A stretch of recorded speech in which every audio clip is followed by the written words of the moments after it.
본문은 비록 10절밖에 안 되지만 실제는 어마어마한 것을 10절로 축소해 놓은 것입니다. 마태복음 14장 22절로 16장 28절까지 무려 82절에 해당되는 것을 10절로 줄여 놓은 것이고, 마가복음에는 88절이나 되는 것을 단 10절로 압축해 놓은 것이 본문입니다. 뿐만 아니라 마지막 절은 사도행전 2장 1절로 4절까지를 포함하고 있습니다.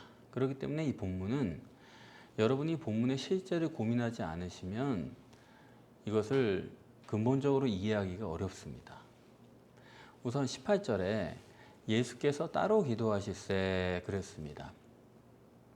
예수님께서 오병이어 표적을 행하신 후에 군중들을 보내시고 제자들을 배태워 보내시고 난 다음에 혼자 따로 산에 오르셔서 기도하셨습니다. 그러니까 따로 기도하실세는 예수님께서 오병이어 표적을 행한 후에 따로 산에 가서 기도하셨다 하는 그 내용을 단 몇 마디로 정리한 것입니다. 두 번째는 제자들이 함께 있더니 그랬습니다. 이것은 먼저 제자들을 배태워 보내시고 난 후에 그들이 건너가다가 풍랑을 만나서 고생할 때 예수님께서 무리를 걸으셔서 그들에게 오셨습니다. 배에 오르셨습니다. 이때를 말씀하는 겁니다. 이때는 주님과 제자들과만 함께 있었습니다. 그러니까 주님께서 혼자 계시다가 제자들과 함께 계셨습니다. 그걸 말하는 거예요. 세 번째는 무리가 나를 누구라 하느냐. 이것은 갈릴리에서의 사역을 다 마치시고 예루살렘으로 가시기 위해서, 그런데 그 전에 먼저 변화산에 들르시게 됩니다. 변화산으로 가시는 도중에 가이사랴 빌립보라는 곳에서 제자들에게 질문하신 그 내용입니다. 그러니까 본문은 이 한 절에다가 많은 것을 기록하고 있어요. 실제에 있어서는 시간과 공간의 차이가 큰 겁니다.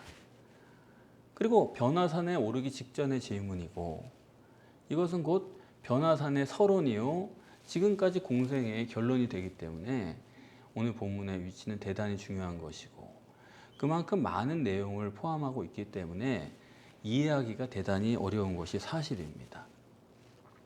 그래서 이것을 잘 해석할 수 있도록 하나님께서는 18절을 모순되게 기록을 하셨습니다. 먼저 예수께서 따로 기도하셨다라고 했어요. 혼자 산에 올라가서 이때는 아무도 없는 겁니다. 따로라는 것은 제자들도 거기에는 없었다. 혼자 계셨다라는 얘기입니다. 이건 뭐냐면 예수님을 제자들과 구별하는 겁니다.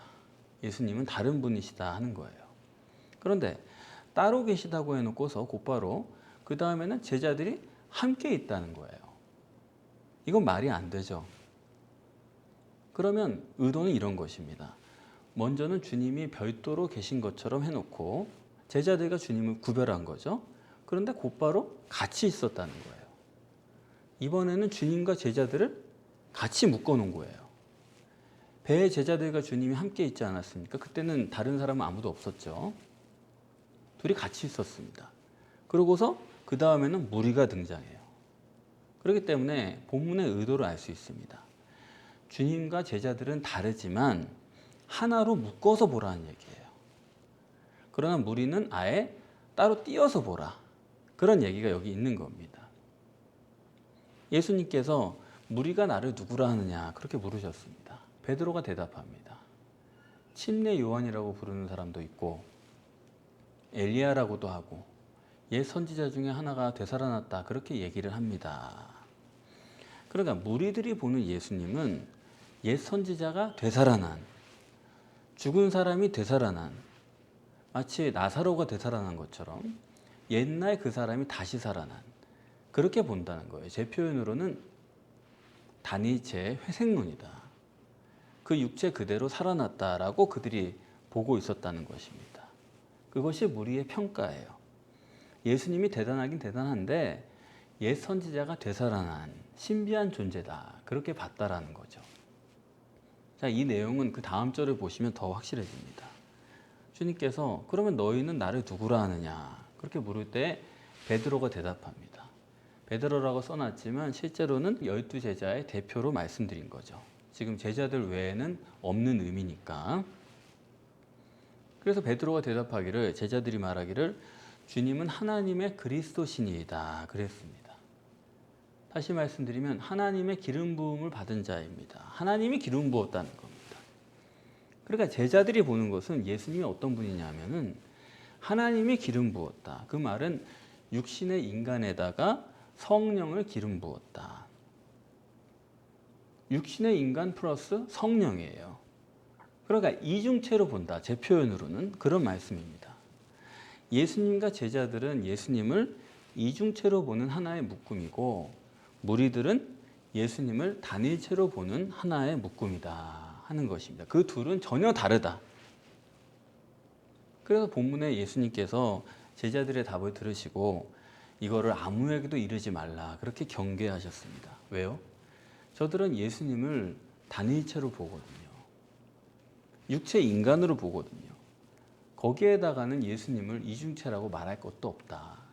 말해봤자 이해하지 못할 테니까. 그거 절대로 말하지 말라는 겁니다. 그러시면서 예수님의 이중체됨을 본문에서는 십자가와 부활의 논리로 증거하게 됩니다. 십자가를 아는 것은 주님이 단일체냐 이중체냐 이 관점에 따라서 십자가를 아는 것이 완전히 달라집니다. 유대인들이 왜 예수님을 죽였느냐? 오늘 본문에서는 버렸다라고까지 말하는데 그건 바로 십자가에 죽인 이유를 설명하는 것입니다. 유대인들이 왜 예수님을 버리고 죽였느냐? 그들은 예수님을 단일체로 보는 거예요. 가시적 결과 기준으로 예수님을 보는 거예요. 그렇게 주님을 보면 어떻게 되느냐? 이중체임에도 불구하고 그들은 겉사람만을 보는 겁니다. 예수님을 결과 기준으로 보면요. 절대로 메시아가 아니에요. 모세만 훨씬 못합니다. 모세보다 위대해야 될 거 아니에요? 그러지 못하면 메시아가 아니에요. 또 겉모양도 형편없어요. 가시적 결과 기준으로 봐도 메시아가 아니고 겉모양을 봐도 아니 예수님이 풍채만 대단했다 하더라도 그들이 메시아가 아니라고 말 못합니다. 그런데 겉모습도 그건 아니에요. 키 작은 볼품없는 남자예요. 그러니까 아무리 봐도 결과 기준으로 봐도 생김새로 봐도 절대로 메시아가 아닌데 자기가 메시아라고 그러니까 신성 모독죄로 죽일 수밖에 없는 거죠. 겉사람조차도 메시아가 아니니까 그거는 죽일 수밖에 없는 것입니다. 그러면서 제3일에 부활할 거라는 거예요. 육체 단위체로 말하자고 하면은 옛 선지자가 되살아난 거죠. 그 사람이 돌아온 거죠. 그러나 이중체 부활론으로 보면은 전혀 의미가 다릅니다. 겉사람은 십자가에 죽고 그리고 제3일에 일어난 것은 그 속에 있는 진짜 하나님이 일어난 거죠. 겉사람의 옷을 벗고 진짜 속사람이 드러난 겁니다. 그게 제3일의 부활이에요. 그래서 살아났다 할 때도 원문상으로는 살아났다라는 단어를 안 써요. 에게이로 일어났다라는 단어를 쓴 것입니다. 그것을 번역할 때 예수님을 단일체로 보니까 육체가 되살아났다, 살아났다라는 단어를 썼을 뿐이고 원문은 아니다 그겁니다.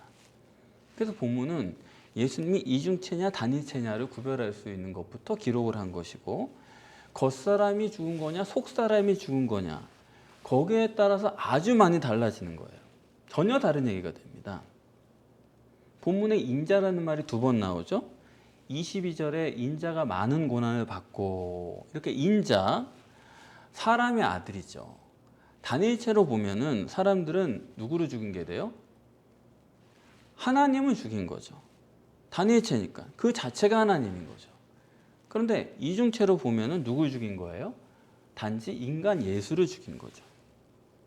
그리고 그 속에서 일어난 것은 앞에서 기름 부음 받은 메시아 속사람이 일어난 거죠. 그래서 23절에 나다 그러는 것은 속사람이 일어난 나다죠. 겉사람 예수가 아니라 속사람 메시아가 나다. 그 나를 따라오라는 거예요.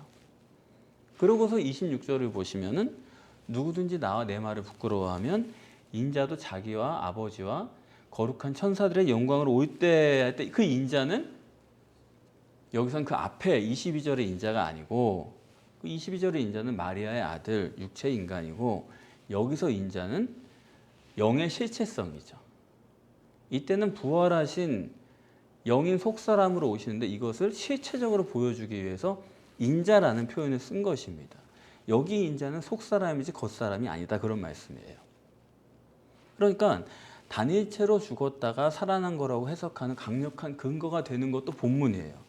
왜냐하면 인자가 죽었다고 하지 않았냐, 근데 인자가 다시 온다고 하지 않았냐, 그러니까 같은 분이 오는 거니까 단일체지. 그래서 그렇게 해석하거나 정립하지 못하도록 18절에 철저하게 모순적 강조법으로 주님과 제자들의 한 묶음을 묶고 무리를 한 묶음으로 묶은 거예요. 무리들은 단일체로 보고 육체가 되살아나는 걸로 보지만은 너희는 아니어야 한다는 거죠. 주님과 제자들은 이중체로 봤다는 겁니다. 육체는 죽어버린 거고 그 속에 하나님이 일어나신 거다. 무리와 다르게 봐야 한다는 게 18절입니다. 그런데 본문의 주제가 이중체는 아니에요. 이중체는 이 앞에까지 다 정립을 했고, 오늘 본문은 그것을 다시 한번 확증하면서 이중체의 가치관을 갖고 보는 십자가론입니다. 십자가를 어떻게 볼 것이냐 하는 얘기예요.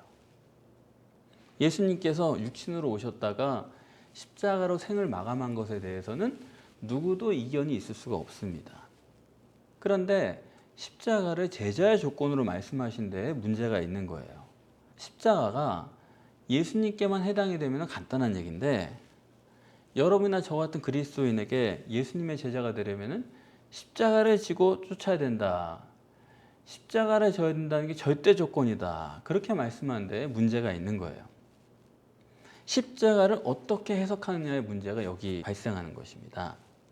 단일체의 예수님으로 해석해서 예수님이 십자가에서 보혈의 피를 흘렸다, 그것은 다른 사람한테는 해당이 안 됩니다. 베드로도 나중에 십자가에 달려 죽었지만 그가 죽은 것이 다른 사람의 죄를 사하기 위한 것입니까? 전혀 해당이 없는 거예요. 다른 사람의 죄를 위하여 죽은 것은 예수님께만 해당되는 얘기입니다. 그래서 예수님께 딱 국한되어 있으면은 보혈의 피, 그러고 말 수 있어요. 살신성인이다, 마치 순교자가 순교한 것처럼, 자기를 버려서 성자의 반열에 오른 것처럼 그런 일을 했다라고 볼 수 있어요. 십자가가 죄사함만을 위한 것이라고 한다면 그거는 예수님께만 해당되면 되는 겁니다. 그런데 주님의 제자가 되는 조건에도 십자가가 있다 이거예요. 그렇게 되면 얘기가 틀려지는 것입니다. 누가복음 14장에서는 너 나의 제자가 되려면은 조건이 십자가, 그렇게만 말씀한 게 아니에요. 거기는 조건이 많아요. 네 아비나 어미나 네 자식이나 심지어 네 목숨까지도 미워하지 않으면은 나의 제자가 될 수 없다, 그렇게 말씀을 했거든요. 그런 다음에 아무든지 나를 따라오려거든 자기 십자가를 지고 나를 따르라. 십자가는 단순히 나 자신만을 포기해서 되는 게 아니란 그런 얘기거든요. 사실 생각해 보면 주님이 십자가에 죽으실 때 주님은 자기 자신만 십자가에 죽으신 거예요. 주님이 뭐 달리 포기한 게 있습니까? 주님이 마리아를 포기했어요? 십자가에서 요한에게 네 엄마다 그러셨잖아요. 그래 놓고서는 제자들에게 적용하실 때는 그렇게 한 게 아니에요. 아주 강력하게 적용을 했다 이 얘기입니다. 그래서 사람들이 해석하게 된 게, 예수님의 희생은 우리 죄를 위해서 그렇게 하신 살신성인이고 너는 예수님처럼 보혈이 될 수가 없으니까 살신성인으로 너만 죽는 게 아니라 너 주위를 다 포기해라. 육신과 세상을 다 포기해라. 그리고 너는 다른 사람 위해서 죽는 그런 이타적인 그런 사람이 되라. 그걸 제자로 해석하게 된 것입니다. 그래서 기독교가 사랑의 종교가 되고 박애주의가 절대가 되는 그런 종교가 된 거예요. 차도 소형차만 타고 값싼 것만 먹고 값싼 옷만 입고 이런 식으로. 그런데 여러분 22절을 보세요. 22절을 보면 전혀 다른 얘기가 되는 겁니다. 이건 심각한 얘기예요. 왜 심각하냐 하면 이래요. 인자가 많은 고난을 받고 장로들과 대제사장들과 서기관들에게 버림받아 죽임을 당하고 제3일에 살아나야 하리라. 주님이 말씀하시는 십자가는 십자가가 목적이 아니에요. 그러니까 박애주의라든가 이런 해석은 그건 십자가 자체가 목적 아닙니까? 내가 나를 희생해서 십자가를 져서 남을 이롭게 하고 도와주고 그런 거 아니에요? 그런데 본문의 말씀은 죽었다가 반드시 살아나야 하리라. 죽는 게 목적이 아니다 이거예요. 전혀 다르게 말씀하는 겁니다. 이 차이를 여러분들이 구별할 수 있으시겠어요? 본문은요, 내가 구원받기 위해서, 내 목숨을 건지기 위해서, 나 중심이에요. 내가 살아나기 위해서 십자가를 지라는 것이 내가 득을 보려고 그러는 거지 손해 보려고 그러는 게 아닙니다. 더군다나 이렇게 말씀하잖아요. 온 천하를 다 얻고도 네 목숨 잃으면은 무슨 소용이냐, 뭐가 유익이냐 이거예요. 이 유익이란 단어는 비즈니스 용어입니다. 유익은 경제 용어예요. 주판 알을 튕기는 거예요. 가만히 있어보자. 요게 더 이익이냐 아니면 요게 더 손해냐, 그걸 따져봐서 이익이 되는 쪽이에요. 그렇기 때문에 오늘 본문 말씀을 보건대 기독교는 절대로 박애주의로 해석할 수가 없는 거예요. 이타적이고 다른 사람 중심이고 그런 얘기가 아닙니다. 뭐라 그래요? 온 천하를 네가 다 얻었어. 그런데 네 목숨을 잃었어. 그게 무슨 의미가 있냐? 아무 소용이 없다라는 것입니다. 주님이 말씀하시는 논리는 절대로 이타적인 논리가 아니에요. 이기적인 논리라는 것을 여러분이 잊지 마세요. 왜요? 이타적인 거는 그건 거짓말입니다. 그런 얘기는 하나 많아요. 왜 그런지 아세요? 인간이 육체적 손해를 보고도 할 수 있느냐? 아니라고 봅니다. 선악과를 먹으면 죽는다라고 하나님께서 말씀을 하셨는데도 보암직도 하고 먹음직도 하고 지혜롭게 할 만큼 탐스럽기도 해서 게다가 먹으면 하나님처럼 된대요. 지가 잘 되려고 먹었어요, 인간이. 목숨을 걸고. 그런데 인간이 무슨 박애주의가 어딨어요. 그건 전혀 없는 겁니다. 어떤 사람이 자기는 가치관이 박애주의래요. 전 속으로 솔직했으면 좋겠다. 아니 성경이 없다는데 하나님이 없다는데 그런 게 어딨어요. 그렇지 않습니까? 저는 교황이 하도 자기는 이타적인 삶을 사는 것처럼 그렇게 말하고 다녀가지고 이렇게 유심히 보는데 제가 그 사람의 행보를 이렇게 보면은 할 말이 있어요. 교황이 기도해주면 그 기도를 받고 싶어하는 사람이 세계에 얼마나 많습니까? 그럼 교황이 돌아다니면서 기도만 해줘도 그건 큰 봉사가 되는 거예요. 그런데 그 사람이 그렇게 다니면서 항상 하는 얘기가 있어요. 항상. 뭐라 그러냐면 저를 위해 기도해 주세요. 그렇게 말합니다. 항상 하고 다는 얘기입니다. 그 말을 제가 해석해 드릴게요. 나도 속이고 다니기 힘들어. 그런 얘기예요. 나도 이거 하지만은 진심으로 할 수가 없어. 그런 얘기예요. 그래서 자기를 위해서 자꾸 기도해 달라는 거예요. 아니 낮은 사람을 위해서 하다가 죽으면 되는 거지 뭘 자꾸 기도해 달래요. 죽어버리면 되는 걸 뭘 자꾸 기도하래요. 그게 이기예요, 이타예요? 인간은 손해보는 걸로 끝나게 할 수 없는 게 인간이에요.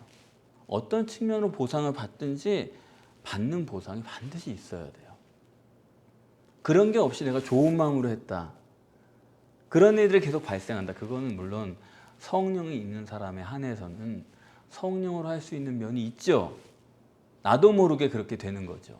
성령이 주시는 거니까. 그런 마음이니까. 그러나 인간은 근본적으로 보상이 없이는 손해보는 걸로는 끝낼 수가 없는 존재라는 거 여러분이 아셔야 되겠습니다.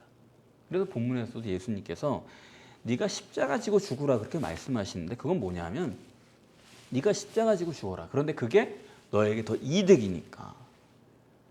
십자가에 죽는 게 그게 너에게 더 수지 맞는 장사니까 그렇게 죽으라는 거지. 애초에 주님이 설계를 하셨는데 설계에 안 맞는 그런 말씀을 인간에게 하실 리가 있겠습니까? 이득이 되니까 죽으라는 건데 또 그 이득이 어떤 거냐면 육신과 세상에서도 이익이고 죽고 나서도 이익이다 하는 그런 이득이에요. 그게 주님의 논리예요. 이거 잘못 생각하시면 안 됩니다. 이 땅에서 죽어라. 그러면 천국에서 구원을 받을 것이다. 우리가 다 그렇게 해석하지 않습니까? 그러기 쉽죠. 그러나 그것은 주님의 의도하고는 틀린 얘기예요. 주님은 이 땅에서 죽으면 이 땅에서도 수지 맞고 저 천국에서도 영원한 보상을 받는다. 그런 얘기지. 이 땅에서 손해보면 천국에서 구원받는다. 그런 얘기가 아니다 이겁니다. 그래서 제가 항상 여러분에게 성령의 역사로 육신과 세상에서 승리하십시오. 그렇게 축복하는 거예요. 이 땅에서 그냥 죽으라는 게 성경적 논리가 아니에요. 이 땅에서 여러 배를 받고 핍박도 겸하여 받겠지만 구원받지 못할 사람이 없다. 예수님께서는 그렇게 말씀하신 것입니다. 그런데 십자가 지면은 금세 몇 배나 받고 이게 진짜냐? 이게 진짜인지를 예수님께서는 실체적으로 규명하신 적이 없어요. 단 한 번 십자가 부활을 통해서만 그렇게 말씀하셨을 뿐이지 한 번도 진짜 십자가를 지면은 이 땅에서 몇 배나 받을 수 있느냐 하는 것을 증거하지 않으셨기 때문에 기독교가 어떻게 해석해 왔냐면 잃으면 얻는다. 그거를 천국공이다. 기독교는 그렇게 해석하고 말았죠. 문제는 여기에 믿음의 문제가 있는 것입니다. 단일체 가치관으로 사는 사람과 이중체 가치관으로 사는 사람은 전혀 딴 사람이에요. 저는 설교 준비를 하면서도 토요일 날 굉장히 생각을 많이 하게 되거든요. 그 전까지는 성경을 읽고 이렇게 준비를 하다가 토요일 날 집중적으로 이 본문에 대해서 생각하게 되는데 설교 준비를 열심히 하다가 아이들 데리고 밖으로 나갑니다. 몇 시간이나 있다 와요. 원래 설교를 준비하면 거기 제가 집중해 있으니까 가족들이 웬만하면 저한테 말도 걸지 않거든요. 뭔가를 하고 있으니까. 그런데 저는 일부러 가족들을 데리고 나갑니다. 그러면 가족들이 어리둥절하죠. 이렇게 나가도 되나? 뭐 해야 되지 않나? 아니에요. 제 이성과 제 노력을 가지고 이거 열심히 해가지고 그걸 가지고 하면요. 나중에 보면 그게 좋지가 않더라고요. 차라리 몇 시간을 비워가지고 힘들더라도 그 시간을 하나님께 맡겨드리면은 오히려 성령께서 더 깨닫게 하시는 게 있더라는 거죠. 내가 너무 준비하는 것은 성령을 의지하는 게 아닌 거예요. 단일체 가치관을 가진 사람은 내가 열심히 해야죠. 몇 시간이고 될 때까지 빈틈없이 해야죠. 그러나 성령을 의지하는 이중체 가치관을 가지면은 비워두는 거예요. 오히려 안 하는 거예요. 학습법도요. 정말 죽어라 노력하는 방법과 노력하지 않고 하는 방법이 있습니다. 이건 전혀 딴 사람이 되겠죠. 저희 아이들한테도 공부하지 말라고 해요. 너무 열심히 하지 마라. 짧은 시간 내에 너의 영적 능력을 발휘해서 하나님의 성령의 능력을 의지해서 그렇게 하도록 하라. 그렇게 가르치거든요. 정말 육체를 부인하면 몇 배로 득이 되는 거. 지금 당장 열심히 하고 노력하고 그러면은 영재가 될 수 있겠지만 나중에 그걸로 되는 게 아닙니다. 나중에는 공부에 매인 사람이 돼버려요. 그렇게 하지 않으면 안 되는 사람이 돼버려요. 그러나 성령을 의지하고 육체를 부인해버리면 나중에 더 많은 공부하고 더 쉽게 이해할 수 있는 그런 성령의 능력을 가진 사람이 된다 이겁니다. 그래서 말만 우리가 영이라고 그러지 내가 몸으로 실제 죽어라 뛰어가지고 모든 것을 메꾸려는 사람 그건 여러분 죄송하지만 동물적인 사람이에요. 정말 이중체가 믿어지는 사람은 내가 어떻게 하면 실제적으로 육을 비울까? 내가 어떻게 하면 육신을 죽일까? 여기에 있는 거지. 육을 최대한 활용해가지고 육을 최대한 살려가지고 하려는 거. 그거는 더욱더 영을 가두는 것입니다. 그건 인간이 아니에요. 그건 동물이지. 그렇지 않습니까? 그렇기 때문에 이런 부분을 단일체로 네가 사느냐 아니면 이중체로 사느냐 하는 것을 본문은 부끄러움의 논리로 정립하고 있습니다. 본문의 주님께서 너희가 나와 내 말을 부끄러워하면 이라고 말씀하세요. 생각해 보세요. 기독교인들이 예수님을 부끄러워합니까? 기독교인들이 예수님의 말씀을 부끄러워합니까? 어떻게 생각하세요? 저는 그런 사람 못 봤거든요. 오히려 예수님을 자랑하고 예수님 말씀을 아주 그냥 자랑스럽게 여기고 그렇게 하기만 하던데요. 오히려 예수 믿지 않는 사람 한심하게 여기고 안타깝게 여기고 그런 거 아닙니까? 그런데 예수님은 말씀하는 거예요. 너희가 나를 부끄러워한다. 예수님이 말씀하셨으면 그게 사실이죠. 진짜 우리가 예수님의 말씀을 부끄러워하나? 예수님은 부끄러워하나? 여러분 고민해 보셨어요? 언제 우리가 예수님을 부끄러워했을까? 어떻게 생각하십니까? 저는요, 부끄러움을 많이 당했어요. 사람들이 제가 전하는 말씀을 듣고 제가 전하는 성경적 논리를 듣고 제정신이 아닌 거 아니냐, 과대망상 아니냐 그렇게 말하는 사람을 여러 번 만났습니다. 그 사람들은 다 하나님을 믿는 사람이고 영이 있다라고 얘기하는 사람들이지만 전부 그들의 관점, 제가 볼 때는 그거는 단일체 관점이에요. 육체가 저였되고 항상 가시적 결과가 저였되는 사람들, 그런 사람들에게 그게 아니에요. 그게 영이 저였되고 속 사람이 나예요. 겉으로 드러난 그거 가지고 내가 되는 게 아니에요. 그렇게 말씀드리면요, 사람들이 다 이상한 사람 취급을 해요. 교일수가 중요한 거지, 교인만이 늘려야지, 전도하는 방법을 사용해야지, 전도하는 운동을 해야지. 아니요. 저는 이 말씀의 원리가 정립이 중요한 거지, 말씀 정립이 중요하고 원리의 정립이 중요한 거지, 교인 적은 거는 걱정 안 합니다. 교인 적은 거 걱정하지 마세요. 그러면 또 저보고 미친 사람 취급을 하는 거예요. 한가한 소리 하고 있다. 현실을 모른다.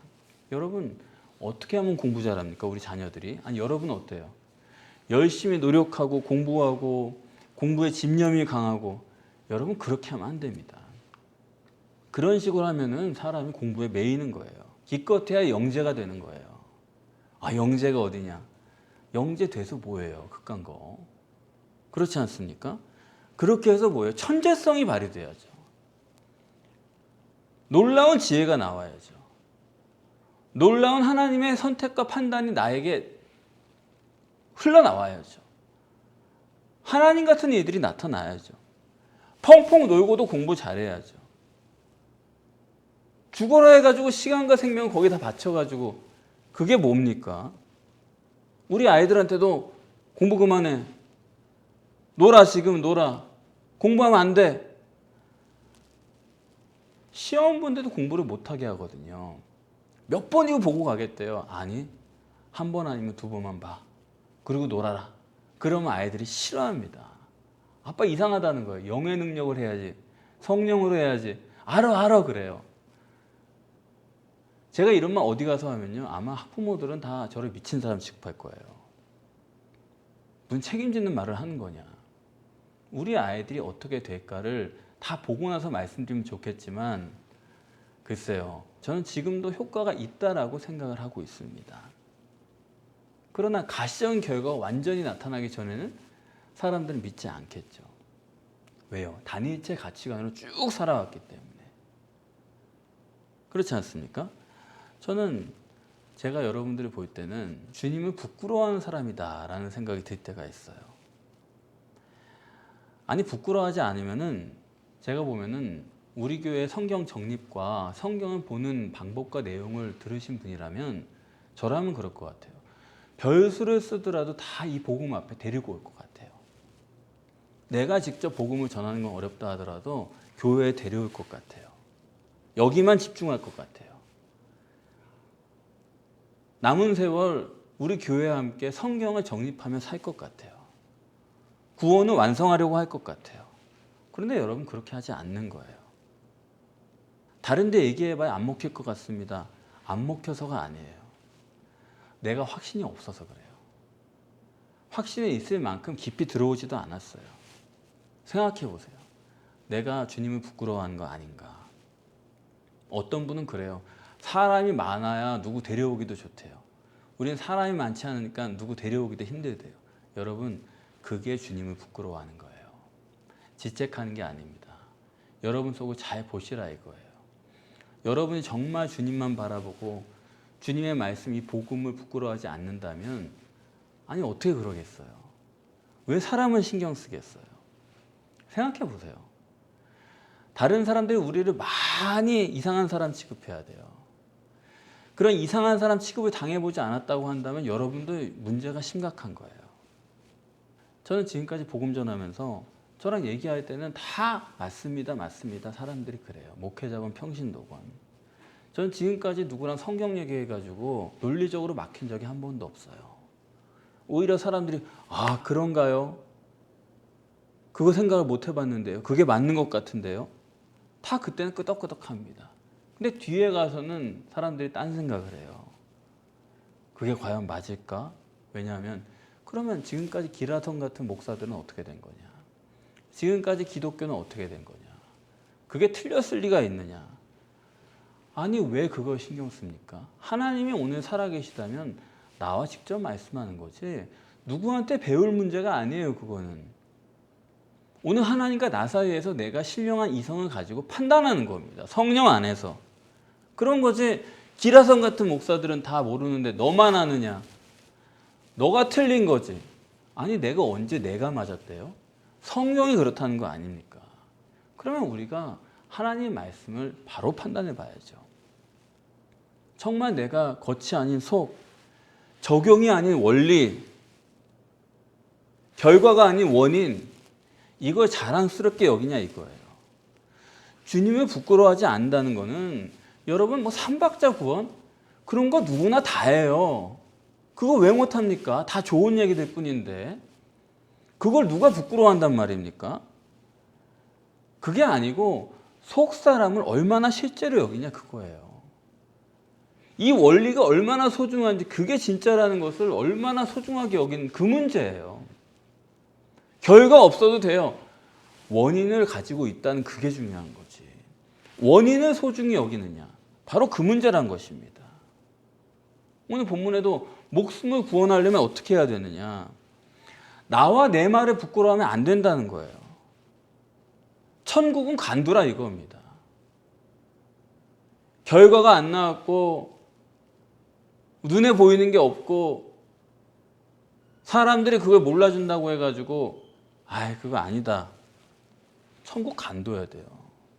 여러분은 뭘 가지고 내가 구원받을 수 있으리라고 생각을 하시는 겁니까? 내 속에 진짜 주님을 어떻게 생각하는지를 보세요. 내 속에 진짜 성경을 어떻게 생각하는지를 보세요.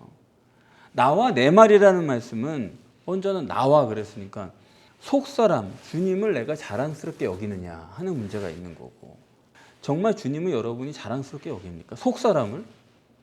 겉으로 아무것도 안 나타나도? 그리고 왜 꼭 내 말이라고 하세요? 적용이 아닌 원리를 자랑스럽게 여기냐 하는 것입니다. 결과가 아니에요. 예수님의 말씀, 결과가 나타나기 전에 이미 우리는 그걸 자랑스럽게 여겨야 되는 거예요. 결과가 나타난 다음에 그거 박수치고 그렇죠 주님 맞죠? 소용없는 거예요. 여러분이 약하고 힘들 때 여러분의 본질을 알아주고 잠재력을 알아주고 가능성을 알아주는 분이 그분이 고마운 거지 여러분이 안 될 때는 무시하다가 나중에 잘 되고 나니까 아 박수치고 훌륭하고 여러분 그런 사람들 사람으로도 치지 않은 겁니다. 그렇지 않아요? 주님도 마찬가지예요. 주님은 우리의 속을 다 아시지 않습니까?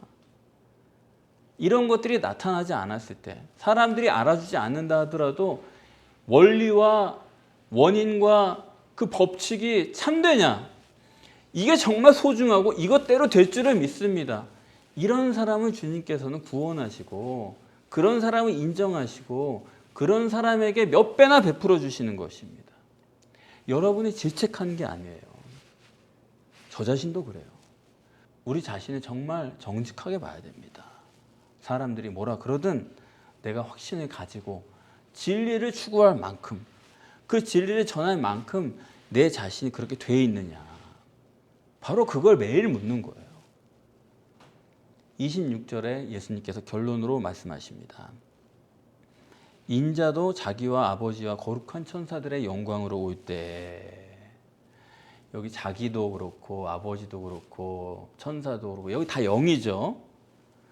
구원이란 건 뭡니까? 이렇게 영과의 실제적인 관계예요. 속사람과의 관계예요. 영이신 하나님과의 관계의 문제고 그것이 영광으로 온대요. 영광이라는 건 보이는 것 뜻하는 거거든요. 보이는 실체가 영광이죠.